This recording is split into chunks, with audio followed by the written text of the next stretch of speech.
এখন তো শুরু হয়ে গেছে বর্ষাকাল, যখন তখনই বৃষ্টি নামবে, যখন তখনই রোদ উঠবে। চোখের পলকে বৃষ্টি, আবার চোখের পলকেই রোদ উঠে যাবে। এই সিজন আসলেই গ্রামের ময় মুরব্বীরা বলা বলি করতো খ্যাকশিয়ালের বিয়ে হচ্ছে। তো যাই হোক, আজকে কিন্তু সকাল থেকে হালকা পাতলা ভিডিও করে নিয়েছি আর সারাদিনের ভিডিওটাই দেখাবো আপনাদের সাথে। হ্যালো এভরিওয়ান, আসসালামু আলাইকুম। সবাই কেমন আছেন? আমি তো অনেক বেশি ভালো আছি। আপনাদের কি অবস্থা? এই তো সকালবেলা করলা দিয়ে শুরু করে দিলাম। একটু ভাত রান্না করেছিলাম, সাথে আলাদা করে একটা করলা সিদ্ধ দিয়েছিলাম আর পেঁয়াজ কুচি দিয়ে বেশি করে তেল দিয়ে ভালো করে ভর্তা বানিয়ে নিলাম। আমার বাসার সবাই আবার আমার হাতের এই করলা ভর্তাটা খেতে অনেক বেশি পছন্দ করে, এমনকি আমার ছোট মেয়েটাও। খাওয়া দাওয়া শেষ করে আমরা স্কুলের দিকে রওনা দিয়ে দিয়েছিলাম রেডি শেডি হয়ে। তারপরে দেখি বড় মেয়ের স্কুলের পাশে এরকম টাটকা কাঁঠাল উঠেছে আর এগুলো কিন্তু তরকারি খাওয়ার জন্য মাত্রই ভ্যান থেকে এখানে সাজিয়ে গুছিয়ে রাখছিল। আমি ভাবলাম যে স্কুল থেকে আসতে আসতে এরকম টাটকাটা পাবো না, লাস্টের দিকে কিনলে একেবারে বেছে বেছে রেখে যায়, সেগুলোই নিতে হবে, এই জন্য আগেই কিনে রেখে গেলাম। তো যাই হোক, বাচ্চার স্কুল শেষ করে আসার সময় কিন্তু প্রচুর পরিমাণে বাতাস বইছিল, মনে হচ্ছিল ঝড় উঠে আসবে আর বৃষ্টিও এই বুঝি নেমে যাবে। তো যাই হোক, সেখান থেকে আসার পথে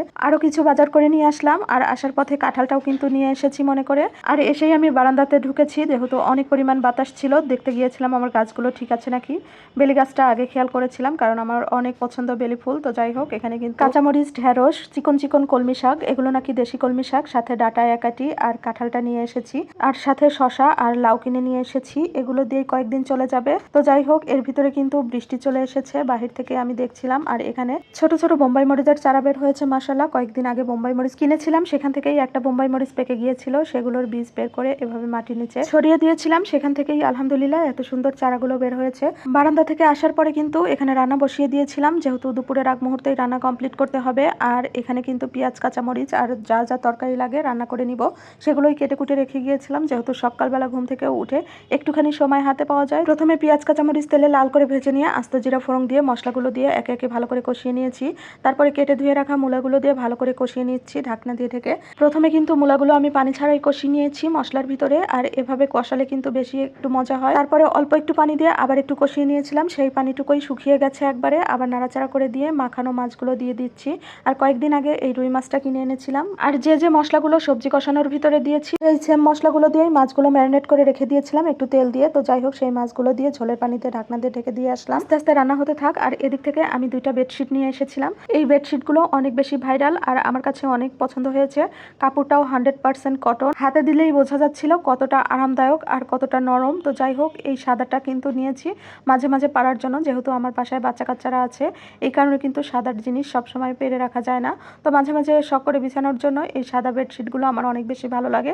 আর এই সাদাগুলো বিছানোর পরে বেশি একটা সময়ও রাখি না, 2-1 দিন পরেই উঠিয়ে নেই, ধুয়ে দেই। আর হলুদটা কিনেছিলাম সবসময় পেরে রাখার জন্য। তো যাই হোক, এদিক থেকে কিন্তু আমার তরকারিটাও কমপ্লিট হয়ে গিয়েছে, খেতেও অনেক বেশি মজা হয়েছে। রান্নাটা কমপ্লিট করার পরে কিন্তু আবার বারান্দায় চলে এসেছি। এর ভিতরে কিন্তু আমার বড় মেয়ে চলে এসেছে, মানে আমার বড় মেয়ের একটু লেট হয় আসতে, একটু দেরি দিয়েই ছুটি হয় ওর, যেহেতু স্কুলের গাড়ি আছে, ওই গাড়িতে করে চলে আসে। তো যাই হোক, সবাই মিলে খেতে বসে পড়েছি অলরেডি। এর ভিতরে মনে হলো যে চিংড়ি মাছের শুটকি ভর্তা হলে অনেক তৃপ্তি সহকারে ভাত খাওয়া যেত।